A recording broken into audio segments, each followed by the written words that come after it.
Mary Lou Woods will give us our update on the integration and review and the training. So I want to make sure everyone has a handout. You have extras if you don't. Okay. Start off today with the integration countdown. We have, as of today, we have 4 yet to be integrated, 1 stock yet to be integrated. Since we met last, we have integrated Ottumwa Region 15 on the 14th of March, so we're through there. I'm pleased to say the very first week that we launched integration in Ottumwa, we placed 11 people, which was their all-time high for the week. So I'm thrilled that integration was already making an impact on recruitment and placement. Spencer will be integrated next week. We just finished up the remodel. Everyone has moved back. They were all over the place. They were in other places in the office, and it was quite dramatic. But they are now back in place. They're functioning. They're really excited about their new remodel, and we will start in next Monday afternoon on doing what we call soft launch.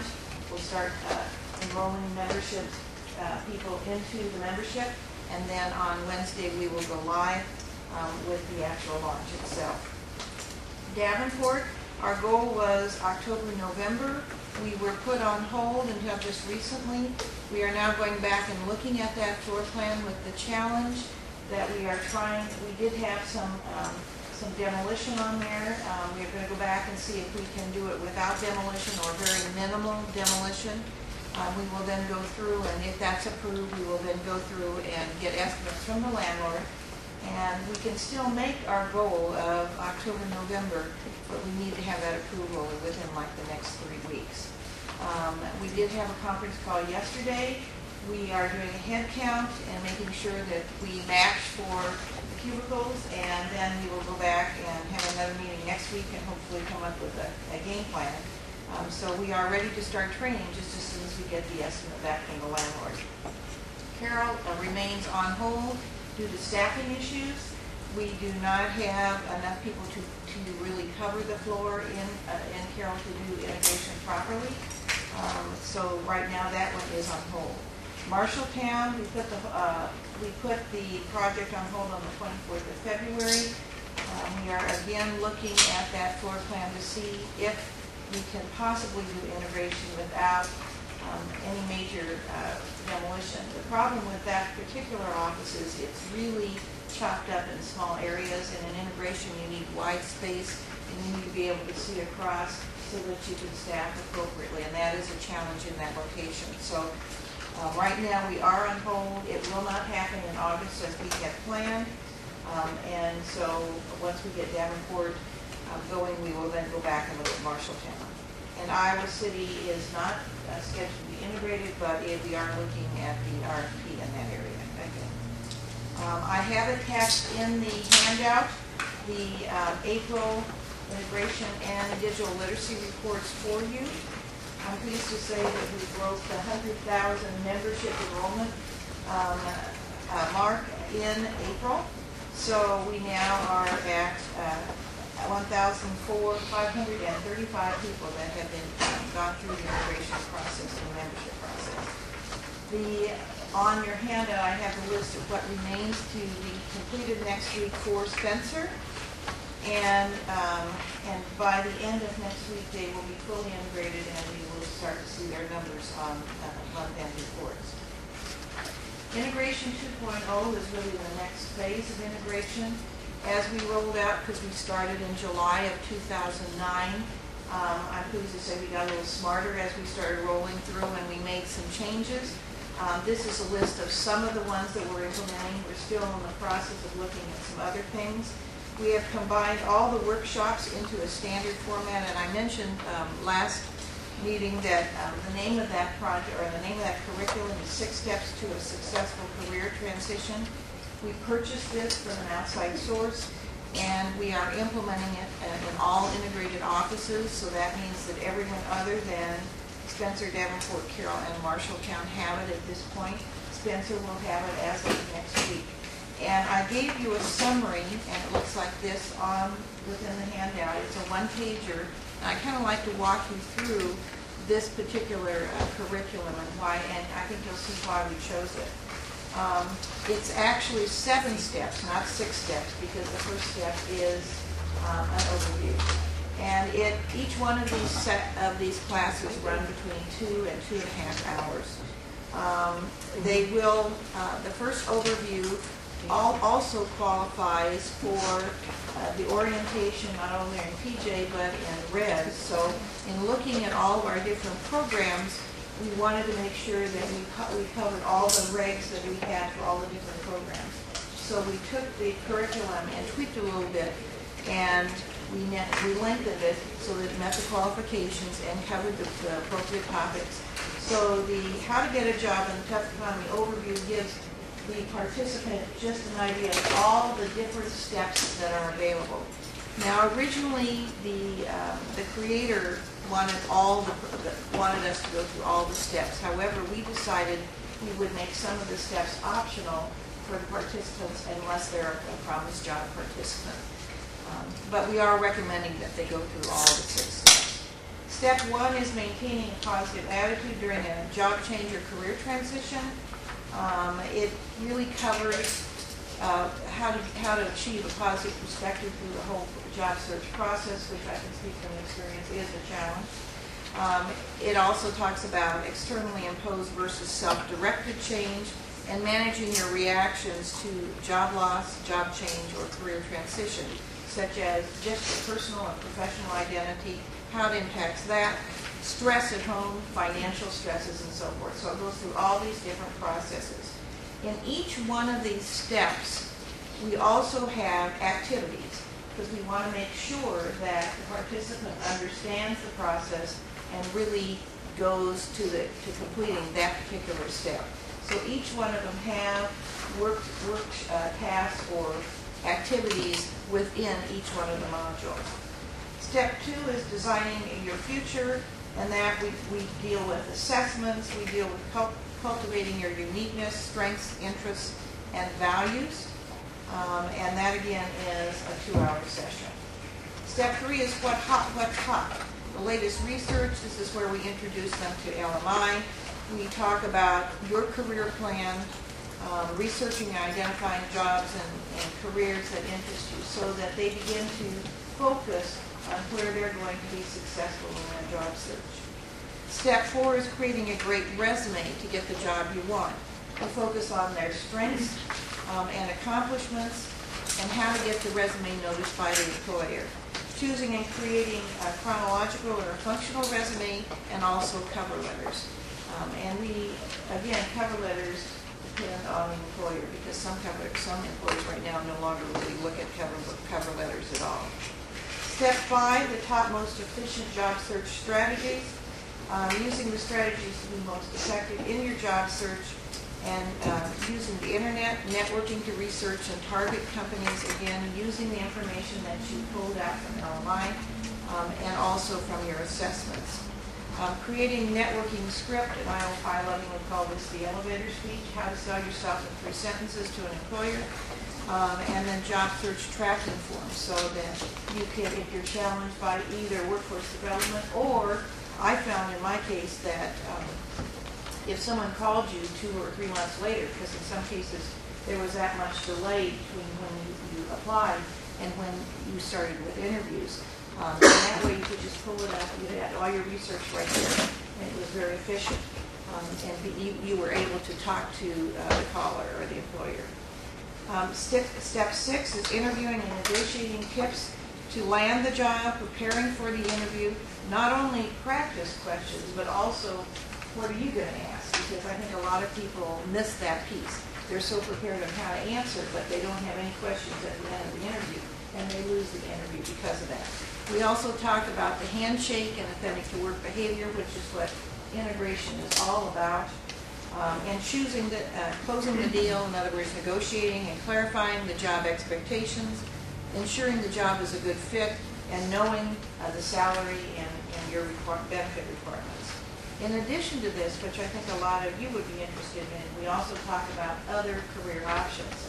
How to be your own boss, turning experience into freelance or contracted opportunities, and also the education and the training piece.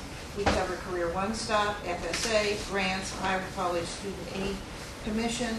We also, and I didn't have space career, but we have apprenticeships on there, WIA, training providers, and so forth. So this is a very, very extensive curriculum. We ask for evaluations on each one of the steps, and this is the common curriculum that we started as of March.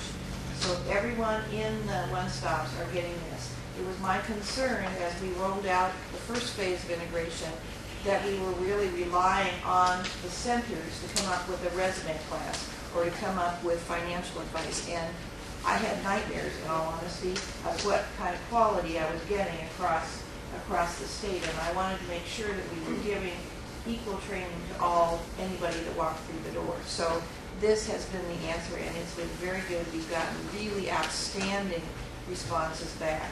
In some cases, they came to the overview, didn't know why they were there, but they were required to be there. By the time they got through the overview, they were signing up for all 6 steps. So it's been very, very positive.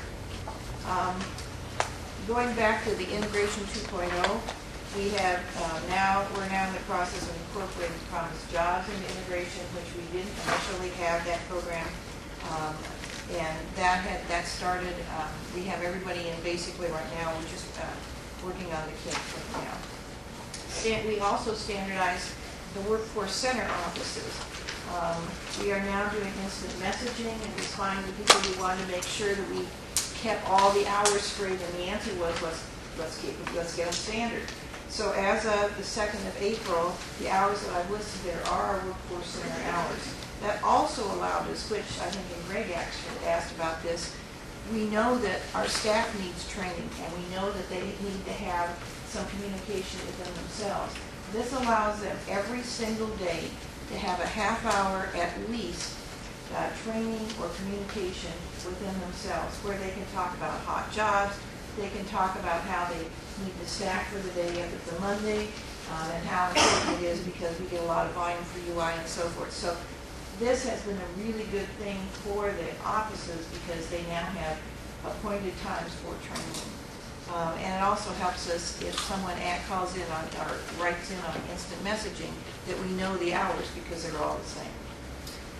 We also are in the process of converting the skills development desktop, which is the current program that we have on the computers in the integrated centers. We're now in the process of converting that to the virtual access point desktop. It's a much more user-friendly. It's got a lot more links to it, a lot more information to it, and we are in the process. We hope to have that by the end of summer. Yeah, I was going to say, I'm looking over here because we haven't officially put a date on that. But at that point in time, we'll be able to track services all the way through, and the user will have to have a user password. So that's really what IT is working on right now. Another thing is, with the staffing challenges, we decided we need to look at every single activity within the center and how we could maximize our trainers, how we could maximize our equipment and our furniture. And one of the things that was really something that, in all honesty, we probably should have done initially, but we didn't do that. And that is to make sure that we only had one login that we could get all the programs on the computer. Instead, if they want to do unemployment or if they want to do skills, they have to sign on with one logon. If suddenly that computer needs to be used for membership, we have to sign it off and sign it on again. And it doesn't make sense. So we're in the process of combining everything so it's one logon so we can use any program and we can maximize all the seats and all the computers across the office. The other thing is we are cross-training all the teams so that initially when our consultant came in, she really siloed people within the center and said, your membership, your UI, you are our skills development, and you are recruitment and placement. And there really was, we no longer siloed the programs within the center, but suddenly we siloed the teams. So we are now going back and saying this doesn't make sense because if we're busy in membership, people from skills need to come up and help cover. and the same goes the other way. And additionally, with the model and how it's evolved, we are now getting membership coming through the door, but we don't have the backlog like we do when we first open an office. So we are now pushing toward the recruitment and placements side and looking to help the employers in getting more jobs into the center. So that's really how we're evolving. The other thing is that we need to make sure that to understand the whole model, that all the staff is exposed to all the training. So questions? On the workshop classes, what period of time do those extend to? If somebody was starting at their overview and went through all 6 steps? 2 weeks. 2 weeks? Basically. In some of the larger centers, they can do it more often, but for Promise Jobs, for example, we have 30 hours for 2 weeks. So that covers that. But what they like with Promise Jobs is the fact that they get to choose some of their activities instead of just being told you have to do this and you have to do that. Are these classes only for Promise Jobs? No, everyone. Because we had RES, which is the reemployment piece, and we had Promise Jobs, and when we looked out, we said, okay, we have these trainers, and here's RES sitting in this training class, and they're training resumes. And guess what? Promise Jobs, now that they're job ready, are sitting in having a class on, guess what? Resumes. And then we had skill development people that are just dislocated workers or potential WIA participants, and they were coming in, guess what they were working on in another classroom? Resumes. And we said, this doesn't make any sense. We need to maximize our trainers so that we can give better service on the floor. And we had some classes that had 2 and 3 participants, and that didn't make sense either. So we are now doing everything as a group. It's very, very good to expose the people, all the different, our different customers. They're all together. No one's segregated, which is also good. So it's been a very positive experience so far. Why do you say in a tough economy? Wouldn't that be how good a job? Yeah, it really is. That's just what she calls it, and this is actually, that's the author's name. We couldn't change it, so. Oh, I see. Yeah. So anyway, but this is the actual, everyone gets, when they go all the way through, they get the entire, this whole packet of information. And I brought it along so if you would like to see any of the work activities that they have, but it's been very positive. Yeah, no, look, it's really good. That's why I say in the tough economy, this looks like these are. I know. Because we started it kind of there, and now as the economy improves, I think we're going to have to kind of tweak the name. Anyway. I don't know if we can tweak the name. No, we can't. She made it. She made it. Yeah, we call it 6 steps anyway, so. I have a question. I've seen in the newspaper a couple of times recently, and maybe even this last week, about extra money given to several offices, like $1.5 million for Decorah. Oh, $1.1 million. Oh, the satellite. What was that? What was that about? That was about in the appropriations process. The legislature wanted to be sure that those 4 satellite offices would have a definite amount of money to function for the next fiscal year, and that's $1.1 million.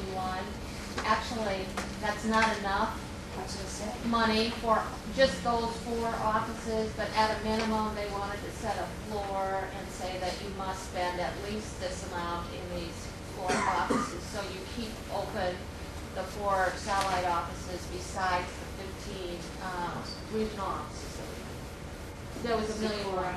Is Decorah a satellite office? Satellite. Yes, it's an integrated office, Yes, but yes, it right. is a satellite office. It's in Dubuque. Dubuque is the one stop of that region. Yeah. So that was $1.1 million, and how far would that go for all those offices if that's what they were trying to? I don't understand. Yeah, I would say generally speaking, it's about 9 to 10 months worth. And so, what if we operated it just exactly like today, but we know that there are some changes that we can make that are not really significant and still get through the whole year, so we're going to do that. Looking at these kinds of efficiencies is one of the reasons Right. why we're doing that. Right. The forward, Decorah, Fort Madison. Yep. Iowa City, Webster City. Webster City. Webster City actually right now transitions. Tell me a little bit more. I didn't quite understand why Marshalltown is being held back again. It's due to the budget challenges, and really that office is very hard to reconfigure. In Davenport, we have a chance of doing it with very minimal remodel, but in Marshalltown, it needs a lot more reconfiguration. So that means demolition, which means expense. So we put it on hold to see if we didn't know what the budget was going to be for the next year either. So we held on. So unfortunately, I don't think, which is killing me, is that we probably won't get done by the original date of December of this year. But we do have an extension. That building actually belongs to the college. Yeah. It was a gift to them, so. Yeah. So And the it's on two- opportunity of a different location to co-locate isn't. Well, it would be more money. It would be, and so that was a challenge as well. And the other thing is it's on 2 floors. It isn't just on one. So although they're functioning fine, it works better for integration if you have it all on one floor, so you can flex based on your volume and your traffic. So that was a concern. So right It now, also creates accessibility issues. yes. Not an elevator. It does have an elevator. It does have an okay. elevator. It's just got lots of doors. And also it has no direct entrance into the area. We have an easement over the motel parking lot next door. That's how you get into our parking lot. There isn't a street or a driveway. When they put the overpass in, they had to It's very they closed the street. Yeah. So your original was August. And we have no date at this point. We're going to continue on with Davenport and hopefully get that resolved, but Marshalltown and Carroll are still going to be outstanding at this point. And Carol is staffing from We'll which get- budget are we we'll- talking? We'll get We're Carol looking at figured that. out shortly, because we've got Carol all ready to roll, so that's Yeah. probably the next one we'll have Yeah. going The That Carroll was very office easy. is soon. Yeah, the has office been is done. reconfigured. It's very It's been nice. done. Yeah. And that's part of the reason why Greg is a challenge with coming up with Integration 2.0 is moving forward, learning from what we've done in the past. What are we doing now that maybe we really can't afford to keep doing, or is really unnecessary or confusing to the clients? How can we streamline, tighten up, be more efficient? And one of the really simple things is we started out initially with a tall table in membership, that because we don't intend on them staying anywhere than 10 to 15 minutes just to answer the membership questions and then they go on to skills. But we ended up literally then segregating that square footage to just membership, and as membership started to downtrend, then we had space that we couldn't use. So as we started advancing in integration, we now have work surfaces that adjust, so we can make it and roll in a chair and make it so that skills expands. We can put them in a membership, but we didn't have that initially. So we got smarter. Amazing. Okay, question? Yeah, Yes. just they can pick any one of the 6, they don't go together, like We you sign recommend, up for the program, or you may just, no, I want to take step number 4. what we do is, when we sit down and talk to them about the classes, we assume they're going to go through all of them, and we encourage them. But some of them will say, listen, I already have my resume. I don't want to go through a resume class. And we can't force them to do it. We can recommend. So if they say, I don't want to go through the resume class, we'll say, then at least let us look at it. But honestly, it's a very good curriculum. And I'm not doubting it, I'm just curious as to, I can sign up for step 3, and I can sign up for 3 and 5, instead of just doing, Yes. it seems to me like. I had the same It conversation seems with like Kerry they would Lou. flow. I go to step 1, and then, and I go to step 2, and then, it's. But if you honestly think you don't need to take that 2 hours to go through you're not that going to sit step. and listen. I mean, honestly, they're going to sit in there and they're not going to be open to it. But we train the staff to encourage them and to show them the benefits. And one of the reasons why I did this handout is so that we can talk when we sit down every time they come in. We talk with them about what they're going to do next and why they're going to do it. We teach them how to sell. And so you always sell the benefits and show them what they're going to get out of it. And that's how we do it. I mean, that's the same thing we do with membership. And that's part of the way they learn how to sell themselves for a Yes, job yes. afterwards, you know, because they know that they've done what the paces are we put them through, and that's how they sell And themselves. integration, in the past, we would just hand them job postings and say, maybe you should look into these jobs. We don't do this. We empower them from the moment they step through the front door with that it's their job search, and we'll assist them, but they are responsible for their success. Well, I understand that. Remember the integration process when we first started talking about it. I was just somewhat confused as to what it's at for step 3 and step 5. Yeah, you can't. To me, it just seemed like one leads to 2, 2 leads to 3. It does. It does. Okay. And that's why in Promised Jobs, we force them to, we have it, it's not negotiable. And in all honesty, if they don't volunteer, we'll set them up for it. But They show up on it, they don't. there's always a big discussion about it. They show up 20 minutes late. What's the cutoff time and all that? So if they miss step 3, are we going to not let them go to step 4? They're not going to get the most out of step 4 if they miss step 3, honestly. And then, I just can't let this lie. Carol, it says, The system has detected that a minimum number of lines are connected to this conference. Do you want to continue your meeting? Press 1 to confirm. If there is no response, the conference will end. Okay, we're confirmed. well, you talked about the integration, Spencer, with Carol, you said, put this down, we do not have enough staff to up. Due to all We have people laid off. we had, due to the bumping, we ended up with less people there because several of them retired.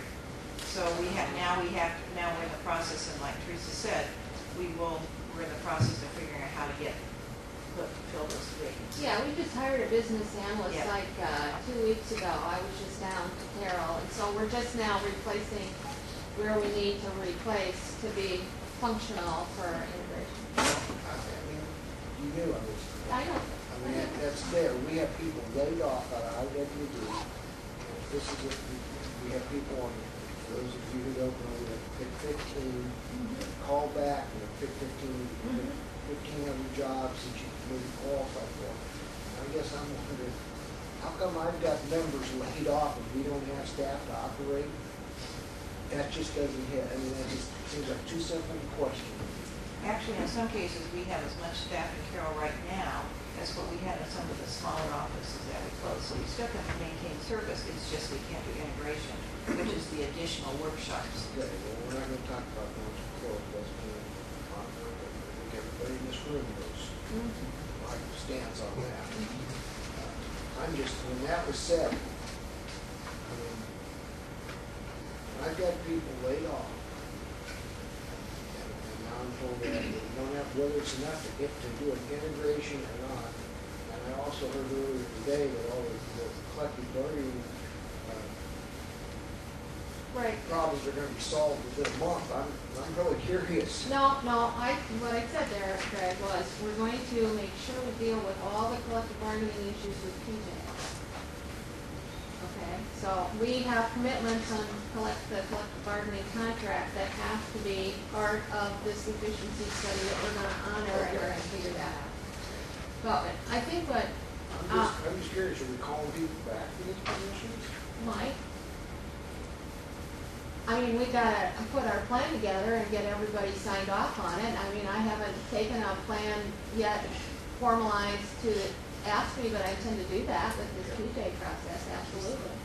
And we'll work through that as a team. You folks will have a stand. I think I've got a pretty good solution for some things, and we just haven't done it yet because we've been doing the study. So that's in the next 60 days, you guys. I mean, you knew as soon as that was said. Yeah. But the real problem is, you have all experienced this. When you go through a reorganization like we've been through, sometimes you have, and obviously, nobody in this agency has been through the bumping process that was designed in the contract. So it's the first time for everybody. And we're all learning from that because we have a separate appendix off of the contract and we're following pretty closely those rules. And what happens is, as people elect to bump, which they have time that they can make those elections in, and then you move to the next layer of bumping and the seniority and the time. You know, what we found is at the end of the day, because we're at the end now, we're done, we have people in geographic locations that don't necessarily meet the need. So now we have to get the need where we have these openings, like Carol is one. We have to now go through the recall process and so forth and backfill the needs where we see we have openings that weren't taken care of through the bumping process. So now we're matching the business needs with the available people, and we're going to have to probably do some calling back with people. Absolutely. I don't think we're done. We were still in grievance process. Well, yeah. I just meant from our perspective with the numbers. You're right. We have several grievances here. I agree. Yep. But I just had to just immediately. Yeah. I knew you would. I think I would be efficient. You would. Yeah. Yeah. That's just really, it's kind of, I don't know how to get it out. I just really got to get work. Now we get this done. That's really, I think integration, when we started this, July of 2009. It was a great idea, I think it's working out there. I think we worked in every shop. We closed in. That's another We're story. waiting so that we can, because we have it's already remodeled, it's been finished We're since gonna- January. yeah, that's our Just next putting one. it together and making it go. That's right. Other questions? Thank you, Mary Lou. There really ought to be some sort of penalty for doing that, for lying to get benefits, for basically cheating the system and cheating other people who are unemployed. Those are the two provisions. This is the bill, the House version. That there is a Senate study bill as well that passed. Those are the two requirements, basically for conformity and compliance, that we have to do this next legislative session. And to add to Joe's point, because it'll be the 85th General Assembly, the first session of the 85th General Assembly, which is 2013, it'll have a new number. It'll be reassigned. It's not going to have the same number as if we were in the second session of the General Assembly. It should be a relatively non-controversial measure, but as Joe indicated, it has to get done in 2013. I'm fully confident it will, with the support, obviously, of the board, with the support of our staff, and obviously with the support of key legislators in the process. With the elections of 2012, a new session coming in 2013, will it have to go to the House again to be passed? In order to be passed, it has to go through both chambers and signed by the It's governor. a brand new legislative. It could originate, The assembly. yeah.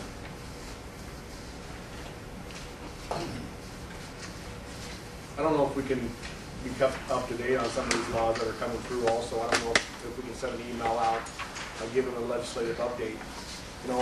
We have lobbyists up there. We'd more than be happy to try to throw some of our lobbyists on this also to get this passed. It's Good idea.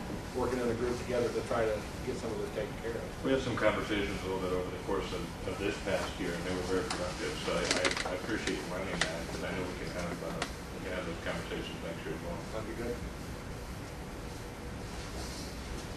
Any other questions? I had one for Joe, just a little bit of a change of subject on the fraud part of it, and I'm looking for a little clarification. I sent an email to Kerry about it. If a member's drawing a pension, started drawing a pension, for instance, in my situation, they are no longer on our out of work list, so they're not being referred out from our hall anymore. Some of them are claiming their unemployment benefits and receiving unemployment benefits while they're receiving a pension. I don't know, Kerry had told me that if it's, you know, how your pension is structured. I'm just curious on what the answer is for. Sure. And that kind of hinges on, I think, what it's referring to. In order for a pension to be deductible, it's got to be, first of all, it's the employer's share. So whatever the individual contribute is not deductible from the unemployment benefits. Secondly, it's got to be a chargeable or base period employer. So it's got to be like an employer from the last year and a half. So, right. You know, if I worked at Sears 5 years ago, that's not deductible. You know, in your case, sometimes that issue arises with the issue of if the employer contributes to the pension fund that the union has, then they are contributing to it, but it's not a pension by that employer, therefore it may not be deductible. That's kind of the issue, but it's the employer's share and they got to be chargeable in base period. Perfect. Okay. Any other questions?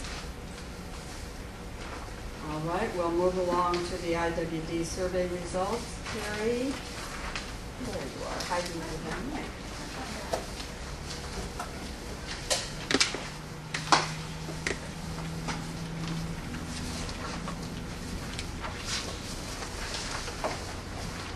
At our past board meeting, we had some questions come up about surveys, including the survey data that we were receiving from the access points.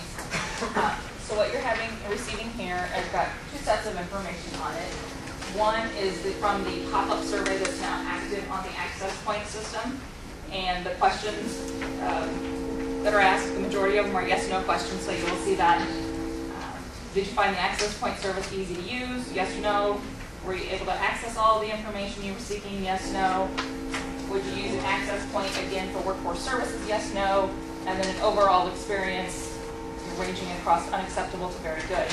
I stripped out of there the questions that were obvious test ones from IWD staff as we tested the survey and made sure it was working. So it brought it down to 40 responses in total.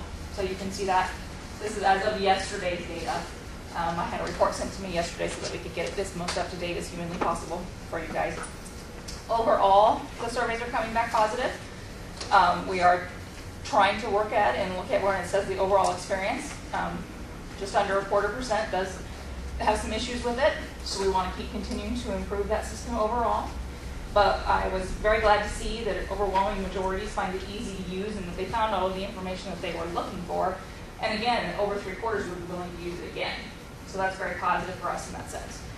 I wish I knew Greg's secret for getting surveys, much higher response rate on surveys.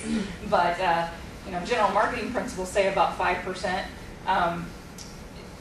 So I want to know what Greg's secret is for getting what they get back on theirs. The second set at the bottom is additional survey data that the department does related to the Workforce Investment Act program. And this is Federal Plan Year 2010, which is the most recent complete data. It's a very long survey, but it gets down to an overall question of did the services meet expectations on a scale of 1 to 10, 10 being the best. It has statewide answers and then broke down by regions. So what I've given you is where their answers fall on that final big question. The statewide average is 7.99. You can see the variances within the regions. Most of them are in the mid-7s to low 8s. There's a couple of exceptions to that, but that's where the regions are falling. And this is the part that's required under the Workforce Investment Act. They do it annually, get that information out there. So we send this in as part of the information into WIA? Actually, it's done by Federal Department of Labor Okay. as a contractor that they utilize that actually makes phone call surveys to the WIA participants. So we're not even involved in the data collection of it. It's done at the federal level. And then, of course, we get the results. Okay. So that we can compare them region to region and across the statewide information. Another thing that just came up in meetings that we've been having at work is the potential to do some UI surveying as we're going through the redesign of the benefits application form, surveying people who have gone through that process, how they felt it worked, did it meet their needs, was it easy to use, suggestions, those kinds of things. So that's another piece that we're getting ready to hopefully move forward with in the future. We can do it electronically, we can do it in focus groups, we can do those kinds of things, but it's important to get that customer feedback as we're redesigning the process. Everyone knows that when you're working on something you're familiar with, you make assumptions about what people understand, how easy it is to use, and we need to get that outside customer input on it as well. Workers' compensation doesn't really have any kind of a customer feedback survey. They do. I'm not sure that anybody going through that process would be telling you that everything is great when it comes to workers' compensation, because that's a difficult system to go through. Nobody wants to be in that part of their life. And then labor doesn't do so many of the outside survey things as well. So these are the predominant ones that are currently done, as well as we collect surveys within the integrated offices. However, they're hand surveys written out on forms, and a lot of it is open comment kind of information as well, so it's not really something that you can score. I think the one upcoming event that, it's not really an event, it's a process, as far as surveying and getting customer feedback, is that if Commissioner Godfrey would tell you that they're very close to beginning a testing phase with their new computer system. And so as that starts here in the summer and the fall, we're all going to be very interested, not only from a business perspective, but for individuals who have been affected by workers' compensation. Since whenever there's a new system, as you all know, that's mechanizing a lot of the processes, I'm sure we'll be getting feedback in that area. So that's something over the next, I'm going to say 6 months, Gary, is that fair? That, Yes, it is. That process will be changing with some new automation that I know Commissioner Godfrey has been working on for a while, and so everyone in that area is kind of excited to see how it will function and what the results look like, and so that would be one area if I were to tip you off of something new, where we'll probably get customer feedback, whether it be from businesses or affected people. That would be one that's going to be brand new. Questions on survey data? Thank you, Kerry. Anyone ready for a second lunch? It looks like there's that brown food over there. Brownies. Okay. They're really